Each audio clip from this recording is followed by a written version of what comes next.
أعوذ بالله من الشيطان الرجيم. بسم الله الرحمن الرحيم. الحمد لله الذي أنزل على عبده الكتاب ولم يجعل له عوجا قيما لينذر بأسا شديدا من لدنه ويبشر المؤمنين الذين يعملون الصالحات أن لهم أجرا حسنا ماكثين فيه أبدا وينذر الذين قالوا اتخذ الله ولدا ما لهم به من علم ولا لآبائهم كبرت كلمة تخرج من أفواههم إن يقولون إلا كذبا فلعلك باخع نفسك على آثارهم إن لم يؤمنوا بهذا الحديث أسفا إنا جعلنا ما على الأرض زينة لها لنبلوهم أيهم أحسن عملا وإنا لجاعلون ما عليها صعيدا جرزا أم حسبت أن أصحاب الكهف والرقيم كانوا من آياتنا عجبا إذ أوى الفتية إلى الكهف فقالوا ربنا آتنا من لدنك رحمة وهيئ لنا من أمرنا رشدا فضربنا على آذانهم في الكهف سنين عددا ثم بعثناهم لنعلم أي الحزبين أحصى لما لبثوا أمدا نحن نقص عليك نبأهم بالحق إنهم فتية آمنوا بربهم وزدناهم هدى وربطنا على قلوبهم إذ قاموا فقالوا ربنا رب السماوات والأرض لن ندعو من دونه إلها لقد قلنا إذا شططا هؤلاء قوم اتخذوا من دونه آلهة لولا يأتون عليهم بسلطان بين فمن أظلم ممن افترى على الله كذبا وإذ اعتزلتموهم وما يعبدون إلا الله فأووا إلى الكهف ينشر لكم ربكم من رحمته ويهيئ لكم من أمركم مرفقا وترى الشمس إذا طلعت تزاور عن كهفهم ذات اليمين وإذا غربت تقرضهم ذات الشمال وهم في فجوة منه ذلك من آيات الله من يهد الله فهو المهتد ومن يضلل فلن تجد له وليا مرشدا وتحسبهم أيقاظا وهم رقود ونقلبهم ذات اليمين وذات الشمال وكلبهم باسط ذراعيه بالوصيد لو اطلعت عليهم لوليت منهم فرارا ولملئت منهم رعبا وكذلك بعثناهم ليتساءلوا بينهم قال قائل منهم كم لبثتم قالوا لبثنا يوما أو بعض يوم قالوا ربكم أعلم بما لبثتم فابعثوا أحدكم بورقكم هذه إلى المدينة فلينظر أيها أزكى طعاما فليأتكم برزق منه وليتلطف ولا يشعرن بكم أحدا إنهم إن يظهروا عليكم يرجموكم أو يعيدوكم في ملتهم ولن تفلحوا إذن أبدا وكذلك أعثرنا عليهم ليعلموا أن وعد الله حق وأن الساعة لا ريب فيها إذ يتنازعون بينهم أمرهم فقالوا ابنوا عليهم بنيانا ربهم أعلم بهم قال الذين غلبوا على أمرهم لنتخذن عليهم مسجدا سيقولون 3 رابعهم كلبهم ويقولون 5 سادسهم كلبهم رجما بالغيب ويقولون 7 وثامنهم كلبهم قل ربي أعلم بعدتهم ما يعلمهم إلا قليل فلا تمار فيهم إلا مراء ظاهرا ولا تستفت فيهم منهم أحدا ولا تقولن لشيء إني فاعل ذلك غدا إلا أن يشاء الله واذكر ربك إذا نسيت وقل عسى أن يهديني ربي لأقرب من هذا رشدا ولبثوا في كهفهم 300 سنين وازدادوا 9 قل الله أعلم بما لبثوا له غيب السماوات والأرض أبصر به وأسمع ما لهم من دونه من ولي ولا يشرك في حكمه أحدا واتل ما أوحي إليك من كتاب ربك لا مبدل لكلماته ولن تجد من دونه ملتحدا واصبر نفسك مع الذين يدعون ربهم بالغداة والعشي يريدون وجهه ولا تعد عيناك عنهم تريد زينة الحياة الدنيا ولا تطع من أغفلنا قلبه عن ذكرنا واتبع هواه وكان أمره فرطا وقل الحق من ربكم فمن شاء فليؤمن ومن شاء فليكفر إنا أعتدنا للظالمين نارا أحاط بهم سرادقها وإن يستغيثوا يغاثوا بماء كالمهل يشوي الوجوه بئس الشراب وساءت مرتفقا إن الذين آمنوا وعملوا الصالحات إنا لا نضيع أجر من أحسن عملا أولئك لهم جنات عدن تجري من تحتهم الأنهار يحلون فيها من أساور من ذهب ويلبسون ثيابا خضرا من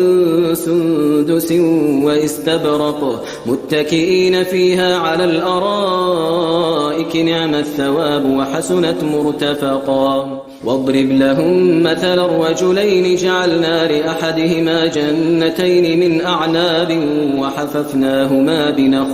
وحففناهما بنخل وجعلنا بينهما زرعا كلتا الجنتين آتت أكلها ولم تظلم منه شيئا وفجرنا خلالهما نهرا وكان له ثمر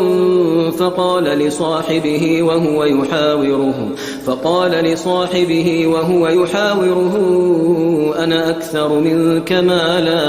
أنا أكثر منك مالا وأعز نفرا ودخل جنته وهو ظالم لنفسه قال ما أظن أن تبيد هذه أبدا وما أظن الساعة قائمة ولئن رددت إلى ربي لأجدن خيرا منها منقلبا قال له صاحبه وهو يحاوره أكفرت بالذي خلقك من تراب ثم من نطفة ثم سواك رجلا لكن هو الله ربي ولا أشرك بربي أحدا ولولا إذ دخلت جنتك قلت ما شاء الله لا قوة إلا بالله إن ترني أنا أقل منك مالا وولدا فعسى ربي أن يؤتيني خيرا من جنتك ويرسل عليها حسبانا من السماء فتصبح صعيدا زلقا أو يصبح ماؤها غورا فلن تستطيع له طلبا وأحيط بثمره فأصبح يقلب كفيه على ما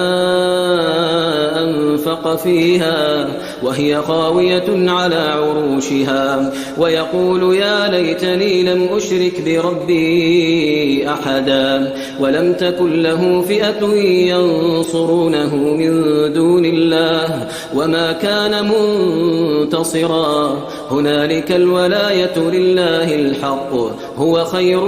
ثوابا وخير عقبا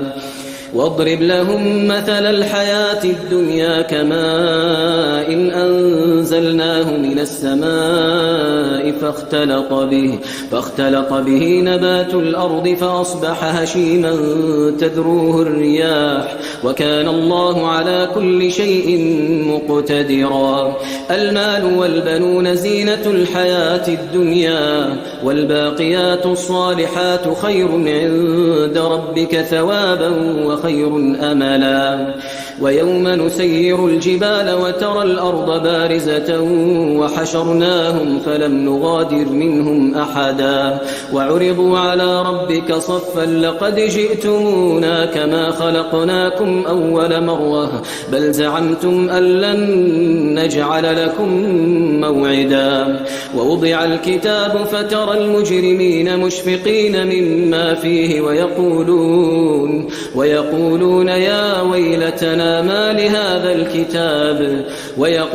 يا ويلتنا ما لهذا الكتاب لا يغادر صغيرة ولا كبيرة إلا أحصاها ووجدوا ما عملوا حاضرا ولا يظلم ربك أحدا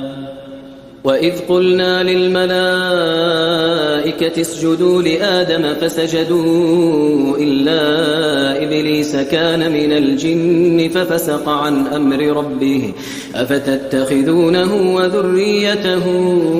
أولياء من دوني وهم لكم عدو بئس للظالمين بدلا ما أشهدتهم خلق السماوات والأرض ولا خلق أنفسهم وما كنت متخذ المضلين عضدا ويوم يقول نادوا شركائي الذين زعمتم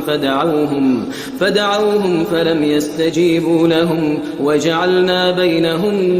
موبقا ورأى المجرمون النار فظنوا أنهم مواقعوها ولم يجدوا عنها مصرفا ولقد صرفنا في هذا القرآن للناس من كل مثل وكان الإنسان أكثر شيء جدلا وما منع الناس أن يؤمنوا إذ جاءهم الهدى ويستغفروا ربهم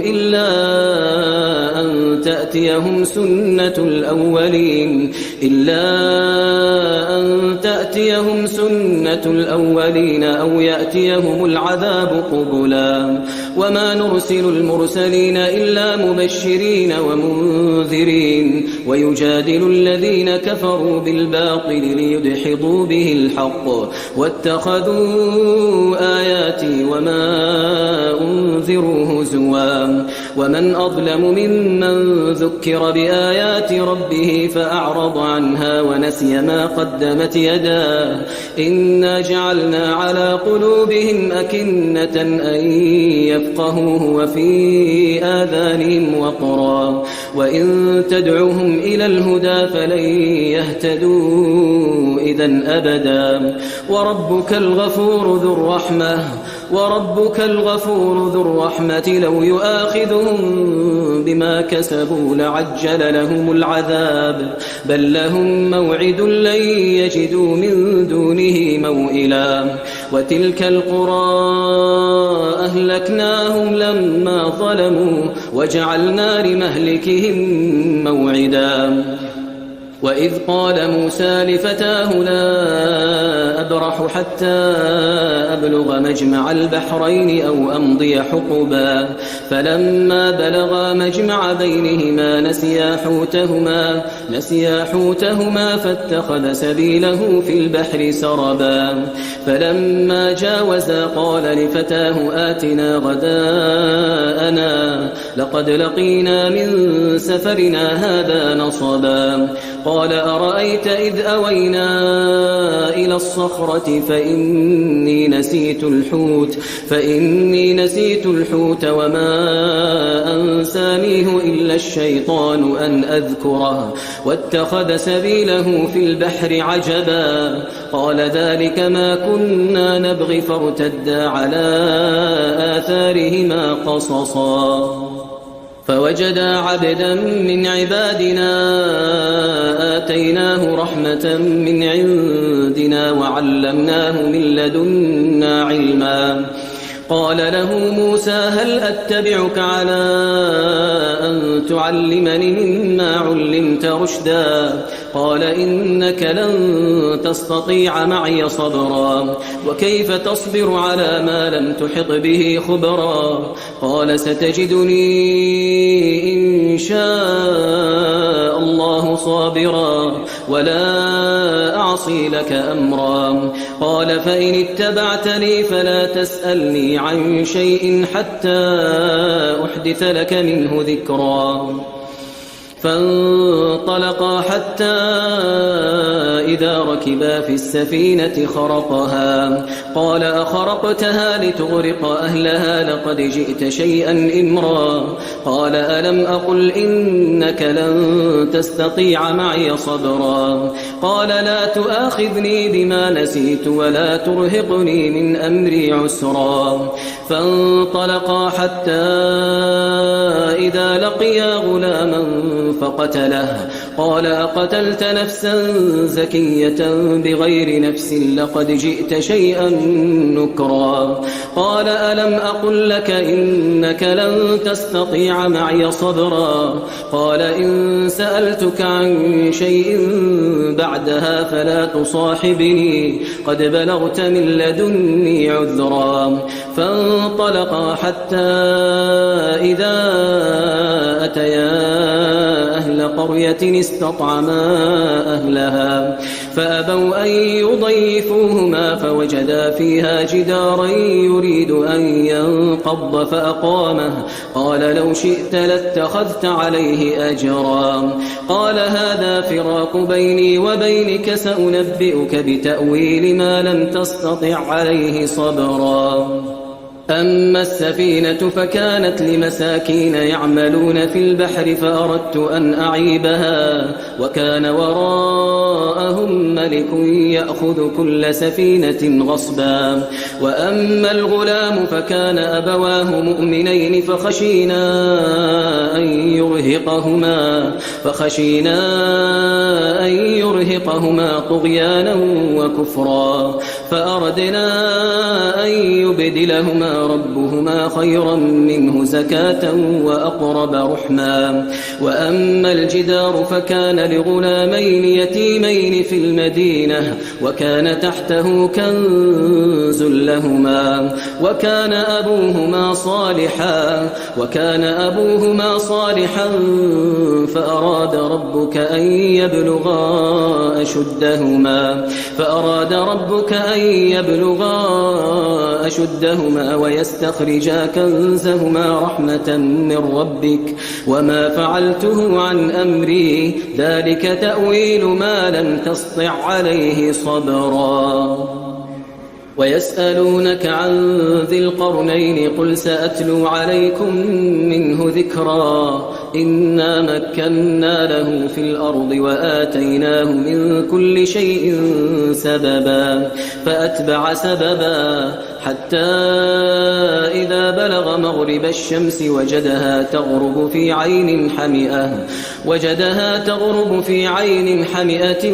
ووجد عندها قوما قلنا يا ذا القرنين إما أن تعذب وإما أن تتخذ فيهم حسنا قال أما من ظلم فسوف نعذبه ثم يرد إلى ربه فيعذبه عذابا نكرا وأما من آمن وعمل صالحا فله جزاء الحسنى وسنقول له من أمرنا يسرا ثم أتبع سببا حتى إذا بلغ مطلع الشمس وجدها تطلع على قوم لم نجعل لهم من دونها سترا كذلك وقد أحطنا بما لديه خبرا ثم أتبع سببا حتى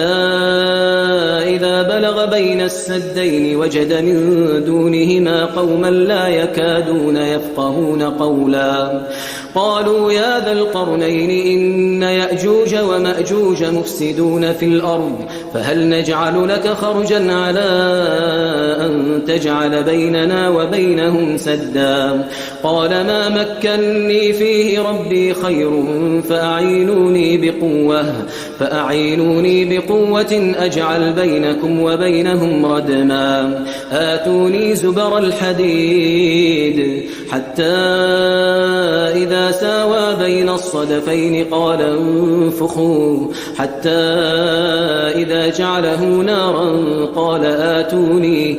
آتوني أفرغ عليه قطرا فما استطاعوا أن يظهروه وما استطاعوا له نقبا قال هذا رحمة من ربي فإذا جاء وعد ربي جعله دكاء وكان وعد ربي حقا وتركنا بعضهم يومئذ يموج في بعض ونفخ في الصور فجمعناهم جمعا وعرضنا جهنم يومئذ للكافرين عرضا الذين كانت أعينهم في غطاء عن ذكري وكانوا لا يستطيعون سمعا أفحسب الذين كفروا أن يتخذوا عبادي من دوني أولياء إنا أعتدنا جهنم للكافرين نزلا قل هل ننبئكم بالأخسرين أعمالا الذين ضل سعيهم في الحياة الدنيا وهم يحسبون أنهم يحسنون صنعا أولئك الذين كفروا بآيات ربهم ولقائه فحبطت أعمالهم فلا نقيم لهم يوم القيامة وزنا ذلك جزاؤهم جهنم بما كفروا واتخذوا آياتي ورسلي هزوا إن الذين آمنوا وعملوا الصالحات كانت لهم جنات الفردوس نزلا خالدين فيها لا يبغون عنها حولا قل لو كان البحر مدادا لكلمات ربي لنفد البحر قبل أن تنفد كلمات ربي ولو جئنا بمثله مددا قل إنما أنا بشر مثلكم يوحى إلي أنما إلهكم إله واحد فمن كان يرجو لقاء ربه فليعمل عملا صالحا ولا يشرك بعبادة ربه أحدا